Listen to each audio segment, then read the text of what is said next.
dirqama kabajaa keessaniif ulfina keessaniifini gidduun dhufe nagaama sin gaafachuu malee haasaa dheeraallee hin qabu dhuguma otoo dandahamee sila halkanii guyyaallee si waliin haasa'e natti tola yoo ammoo haala as jiru hubattanii xiqqoo gara kanatti yaada kiyyaa deemsisuurra silaa waan irratti xiyyeeffatamuu qabutti xiyyeeffachuutu narra jira waan ta'eefin yeroo gabaabduu qofaa amma bireekiirra jirra. Waan daqiiqaa xiqqooti isheematti fayyadamee nagaa sin gaafachuu barbaada baga jiraattanii dhaamsi sinii qabu dhaamsuma xiqqoo. Oromoon hojii walaa dorgomu arrabaa waliin dorgomiin mataa gadi qabadhaa hojjedhaa mul'achuun homaa gatii hin qabu. Waraanni bilisummaa Oromoo waan barbaadu beeka. Gaaffii sabaati harkaa qaba. Waraanicha egaa kallattii baay'eetiin akkinni waraana hin taane ka godhu waan baay'ee jira. Namni yoo waa gochuu dadhabe qabsoo kanatti gufuu ta'uu yoo baate qabsootti gufuu ta'uu dhabuuni akka nama rasaasa tokko gumaacheetti hin ilaalan. Kanaafiyyuu buusii miti dubbiin keenya. Maallaqa funaanuu miti dubbiin keenya. Sirnadha ijaarrachuu feena. Kan boru hegeree Oromiyaa, ijoollee Oromoo, ijoollee keenyaaf biyya taatu. Mul'ata qabna.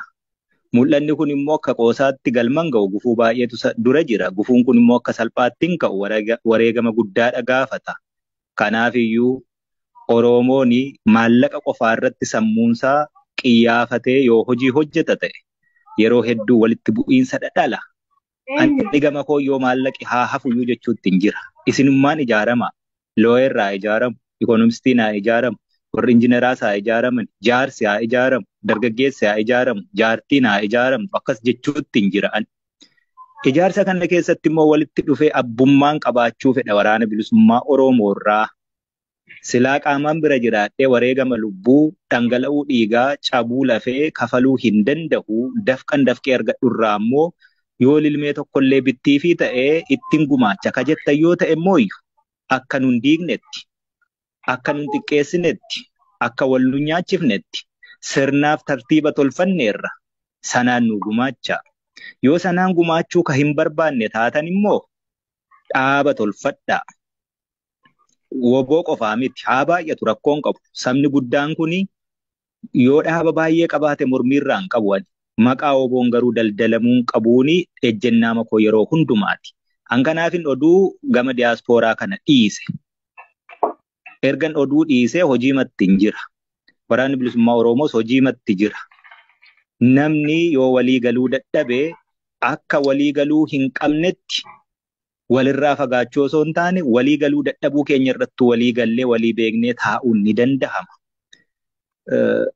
Dhuguma iffartii guddaatti gootanii baay'eetti investi gootanii qophii kana qopheeffattanii yeroo dheeraa tonsi waliin ture natti tola. Garuu qophiima kanallee fashalsuuf, doomsuuf Oromoomti jiru kun akkitti walirratti hojjetanis immoo akkasuman arge. Ani carraa waan miidiyaa waan akkasii hordofuu sana hin qabu.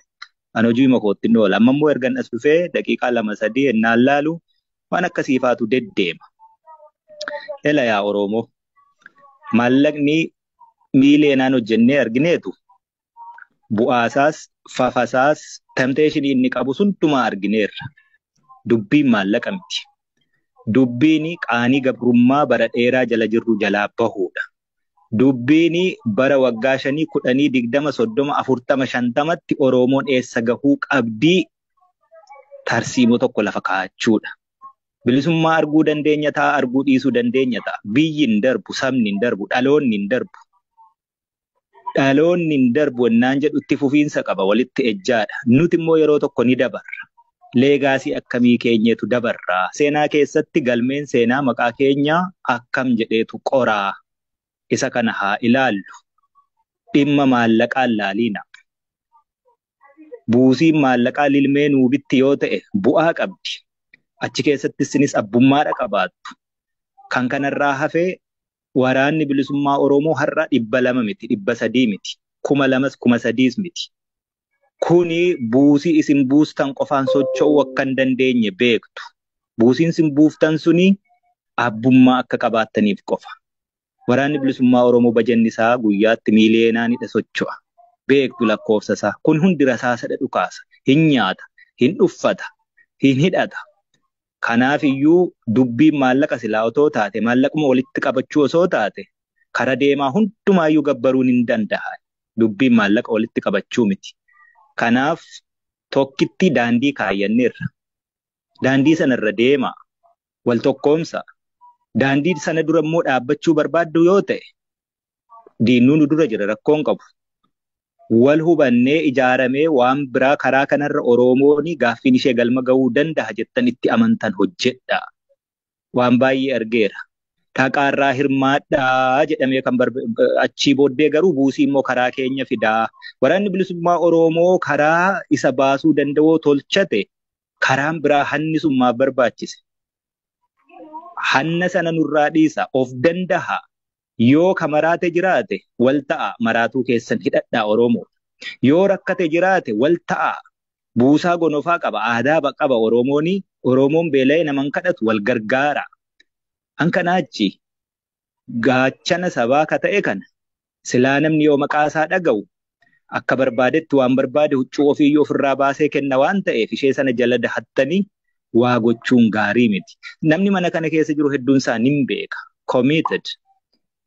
Warra of kennee olola hedduu dandahee wal harcaasuu mannaa walitti dhufnee waliin taanee tokko taanee waliin dhaabbannee qaanii gabrummaa addunyaa kanarratti hiriyyaan hin qabne sabni guddaan kun warri na gabroomsee lakkoofsaan nun caalu, dinagdeen nun caalu, baay'ina uummataan nun caalu, baay'ina daangaa bal'ina lafaan nun caalu, wiizdamiitiin nun caalu. Yoo waan fedhe ta'eyyuu carraa barnootaa yoo dhabe Oromoon naachuraal wiizdamii qabaa jechuudha.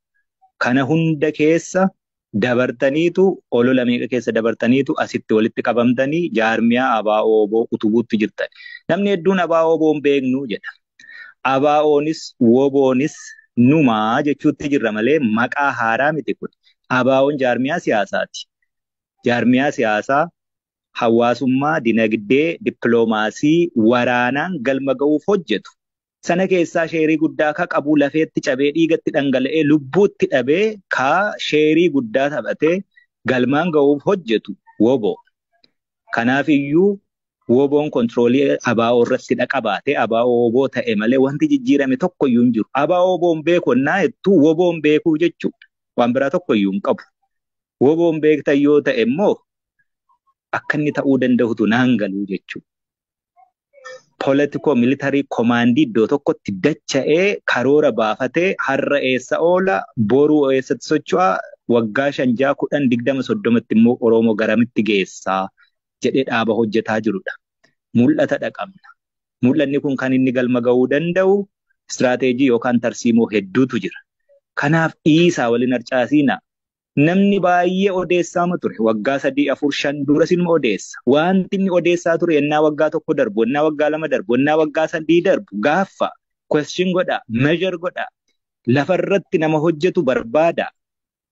Oromoo rakkoo Oromoo teessee Oromootti himaa yoo oolte homaa gatii hin qabu. Balbala namaa rurrukuti. Deemi waa barbaadi. Gara deemetti miilli taa'u silaaftuu homaa gatii hin qabu. Miilli deemu garuu waa dhala wayitti bahaa jechuudha. Balbala namaa rurrukuta. Profeesar Mahammad dhiyooma kan innaa waasoo dhagaye. Gaaffii Oromoo jennee Oromoon rakkoo qabdi jennee biyyoota adda addaatti deemnee waraqaa barreeffannee galfannee waraqaan keenya dubbifamuu diddee shelfid taatee achitti dhukkee tu irra qubataa jedhe. Dhugaa namni nun dubbisu ture.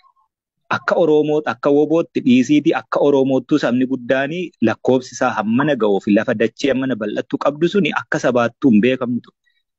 Har'a wanti tikseelooniiti homaatti hin baatu ijoolleedha waliin galtu waliin hin deemtu waliin hin dhaabbattu siyaasa iyyuu hin beektu fuuldureen ishee maal akka ta'e hin beektu ka jedhametu addunyaa kana dubbachiisuu jira jechuudha. Kanaaf lafarratti waan hojjetamu raashinaali. Logically and reasonably measure godhaati judge nu godha. Ankanaachi ebeluun akkas godhe, ebeluun akkas ta'e, akkasitti akkas nu godhe, akkasitti akkas nu godhe sanaa miti. Kanaafuu yeroo fixadheen jira dhiifa manaa godhaa tonguddoo isinitti haasa'e natti tolaa deebi'uuf hin jira waan ta'eef waan birriitiin osoo hin taane waan tarsiimootiin yaada. Wanti amma deemaa jiru kanaa sanaa siniin jechuun barbaadu itiksiisaas miti waan ta'eef. Garuu chaalenjiin guddoon fuuldura keenya jira quba qabaadhaa. Kanaaf waan tarsiimoo irratti Oromoon maalitti bahuuf deemti? Akkam ta'uu qabna? Wallaalaa keenyas beekaa keenyas akkamittiin qabannee fuulduratti socho'uu dandeenya? Baabura tokkotti akkamitti deebinee wal qabannee isteeshinii isa xumuraa irratti haga buunutti wal dandeenyee deemnaatti deema jechuudha. ABO boon beekuu hoogganni isaa abaluu miti. Akkas miti dubbichi. Yookaan 2000 akkasii 2000 akkasii korri sabaa akkas godhee miti. We are an independent organization amma. Kan fudhachuu danda'utu sinitti jira. Dhaabni nu hoogganu kan biraa, namni nu hoogganu kan biraa jiru. Dirreerraati hooggan. Dirreerraa hoogganuu nun barbaannu. Hooggansa nun barsiistanii, qabsoo nun barsiistanii jedhus jira. Waggaa 50 darbe dhiiroo. Waraana 50 garuu qabaachuu hin dandeenye Oromoo. Kanas ilaala yoo sammuu qabdu ta'e. Waggaa 50 darbe kana hundumaa keessatti waraana bilisummaa Oromoo Oromiyaa guutuu keessatti diina waliin kiiloomeetira 1-2 irratti taa'ee leenjisee hidhachiisee lolchiisee mandara keessa taa'ee lole in history of this world ripheen lolaa akkasiitu jiraatee hin beeku. Takkaamayyuu hin jiraanne jechuudha. Kanaan dura immoo gammoojjii fagoo lafa waraabessii fi allaattiin foon keenya sooratti Oromoonuu jiraachuu keenya quban qabne keessatti wareegama kaffalleerra. Waraana xiqqoo taane waraana 500 horachuu hin dandeenya ABO'n barasaa guutuu keessatti. Kuni har'a yeroo ta'u it's not a miracle. Hojjetameetu jijjiirame. Hojii sanatti waa gumaacha dhagaatti hin darbatiina. Yoommoo waa gumaachuu hin dandeessan ta'e callisaa dhiisaa sunuu gumaacha. Fayyaanaa ta'aa dhiifamaa teenshinii hedduu jira. Hojii hedduu jira. Ni hubattu jedhee yaadaa. Egaa milkaaha injifannoo.